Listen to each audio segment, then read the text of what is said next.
أسمو وأجتاز السماء جلالا فأزيد أسراب الغيوم جمالا. بسم الله الرحمن الرحيم. الحمد لله رب العالمين والصلاة والسلام على أشرف المرسلين ونشهد أن لا إله إلا الله ونشهد أن محمدا عبده ورسوله. أيها الإخوة والأخوات, Assalamu alaikum wa rahmatullahi wa barakatuh. Bonjour à toutes et à tous. Aujourd'hui, nous abordons un thème qui est important par rapport à la question de la maîtrise de la parole, et nous savons à quel point l'islam a insisté pour nous amener les uns et les autres à faire en sorte d'avoir une pleine maîtrise des propos que nous pouvons tenir d'une façon ou d'une autre. Il existe un péché que l'ensemble de la communauté reconnaît comme étant particulièrement grave.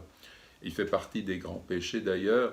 C'est ce que l'on peut dire en un mot arabe, en-namima, ce qui signifie le fait de colporter des médisances entre les gens et ce qui conduit à semer la discorde, la haine entre les membres d'une même communauté.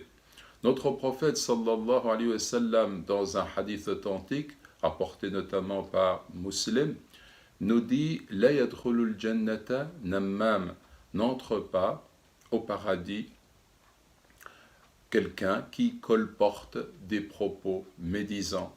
Et dans une version du hadith rapportée notamment par Al-Bukhari, il est dit « La yadkhulul jannata qattat » et nammam et qattat ont le même sens. Le Coran s'exprime par ailleurs avec virulence contre ce défaut, puisqu'il nous y est dit وَلَا تُطِعْ كُلَّ حَلَّافٍ مَهِينٍ هَمَّازٍ مَّشَّاءٍ بِنَمِيمٍ et n'obéis pas à tout grand jureur avéli. Hammazin, c'est-à-dire qui se livre à la diffamation de façon exagérée. Hammazin Masha'im binamim, qui se déplace avec des médisances, donc celui qui se livre au colportage de médisances entre les gens, Masha'im binamim, et qui agit de la sorte pour faire en sorte de nuire à des personnes.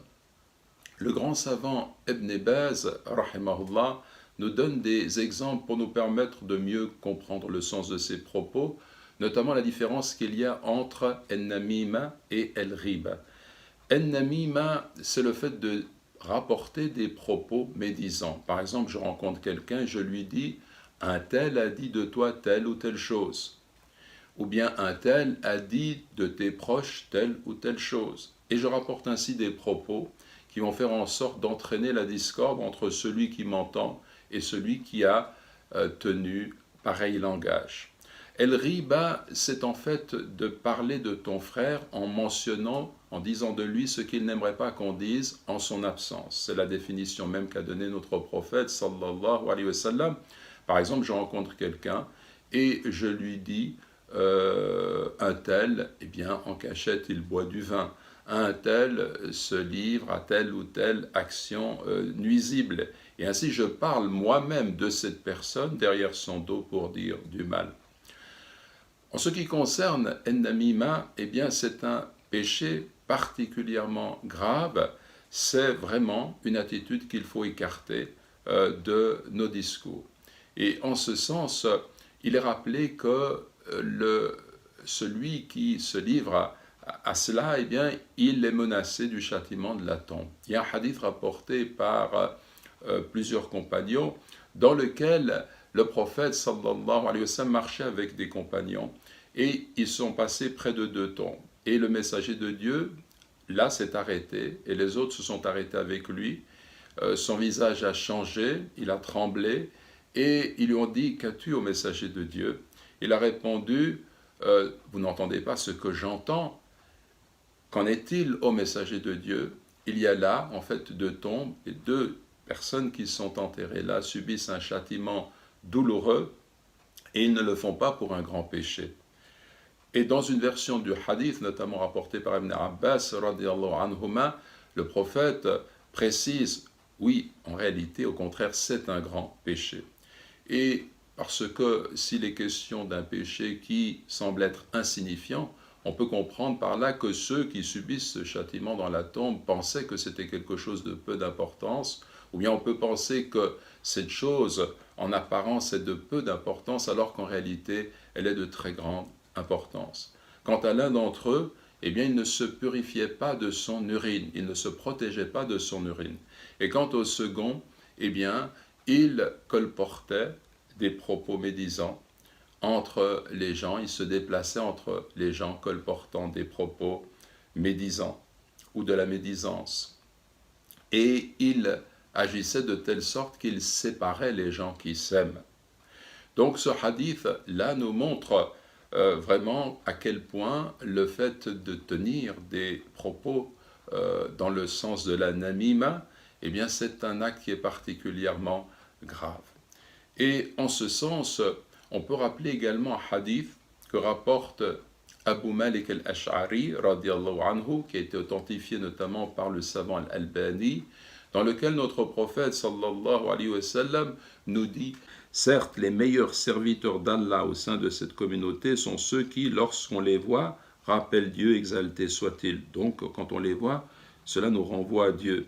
Et certes, les pires serviteurs de Dieu au sein de cette communauté sont ceux qui se déplacent en colportant des propos médisants, ceux qui séparent ceux qui s'aiment, qui cherchent à exposer les innocents aux difficultés et à la perdition. Donc il ne fait aucun doute, mes frères et sœurs en islam, que le colportage de médisance est une action particulièrement laide et odieuse. Et c'est quelque chose qui malheureusement est très répandu au sein des sociétés parmi les hommes aujourd'hui.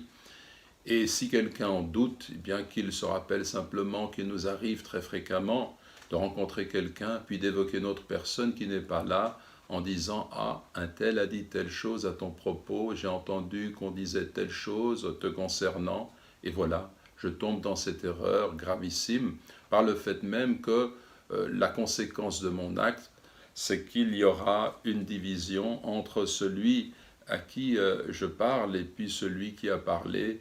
Il y aura des problèmes, des dissensions, de la discorde, de la haine qui va venir s'immiscer entre les membres de la communauté. Donc il est particulièrement important d'être attentif à éviter ce genre de propos. Nous devons combattre la chose. Nous devons également de défendre l'honneur de nos frères et de nos sœurs qui seraient atteints par de tels propos.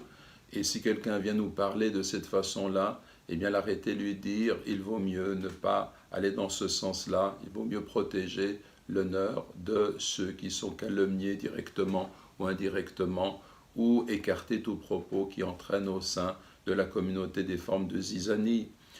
Le prophète sallallahu alayhi wa sallam, dans un hadith authentique d'après Abu Darda radiallahu anhu, nous dit: Man radda an ardi akhihi raddallahu an wajhihi an-nar yawm al-qiyamah, ce qui signifie que celui qui défend l'honneur de son frère, eh bien, ou qui protège l'honneur de son frère, Dieu protégera son visage du feu de l'enfer au jour de la résurrection. On peut rapporter également ce récit d'un homme qui s'était introduit chez Omar ibn Abd al-Aziz, radiallahu anhu, ce grand calife qui était un homme de bien et qui vraiment est une figure illustre de l'histoire de l'islam. Eh bien, il était entré chez lui et puis il avait tenu des propos peu avantageux au sujet d'un autre homme qui était absent. Et le calife lui a dit: si tu veux, nous allons en fait considérer ton cas. Si tu fais partie de ceux qui, en s'exprimant ainsi, eh bien mentent, alors tu fais partie de ceux qui sont décrits dans le verset qui dit: Ya ayyuhalladhina amanu in ja'akum fasiqun binaba'in fatabayyanu an tusibu qawman bijahalatin fatusbihu ala ma fa'altum nadimin. Ô vous qui avez cru, si un pervers vous apporte une nouvelle, examinez-la, soyez bien clairs de crainte que par inadvertance vous ne portiez atteinte à des gens et que vous ne regrettiez par la suite ce que vous avez fait. Et le calife poursuit: et si tu as dit vrai, eh bien tu fais partie de ceux qui sont mentionnés par ce verset qui dit Hammazin Masha'im binamim, c'est-à-dire grand diffamateur, colporteur de médisance, grand diffamateur, grand colporteur de médisance. Et le calife ajoute, et si tu veux, nous te pardonnerons. L'homme alors s'exclama, je te demande pardon au commandeur des croyants, plus jamais je ne me comporterai de la sorte. Donc cet homme vient parler d'une autre personne en son absence et le calife lui fait comprendre que soit tu mens et tu es quelqu'un qui diffame de façon outrageuse, soit tu dis la vérité et tu fais partie de ceux qui colportent des propos qui sont nuisibles aux autres, et donc dans un cas comme dans l'autre, tu mérites d'être châtié. Et si tu veux, je te pardonnerai. Et l'homme choisit le pardon dans le sens d'exprimer la condition qui exprime ce pardon, c'est-à-dire d'éviter de revenir et de commettre à nouveau ce péché qui est grave, comme vous le savez. Donc nous demandons à Allah subhanahu wa ta'ala de faire en sorte que nous soyons de ceux qui écoutent, entendent la parole du prophète, qui suivent ses recommandations, ses injonctions, sallallahu alayhi wa sallam, de façon à améliorer notre comportement, de façon à faire en sorte que nous soyons de ceux qui évitent toute forme de diffamation, de calomnie, de colportage, de médisance, de tout propos nuisible à l'ensemble des hommes autour de nous, que nous soyons des gens de bien. En ce sens, Dieu peut faire en sorte qu'il en soit ainsi. Wa jazakumullahu khayran. Wassalamu alaykum wa rahmatullahi وبركاته. أسمو وأجتاز السماء جلالا فأزيد أسراب الغيوم جمالا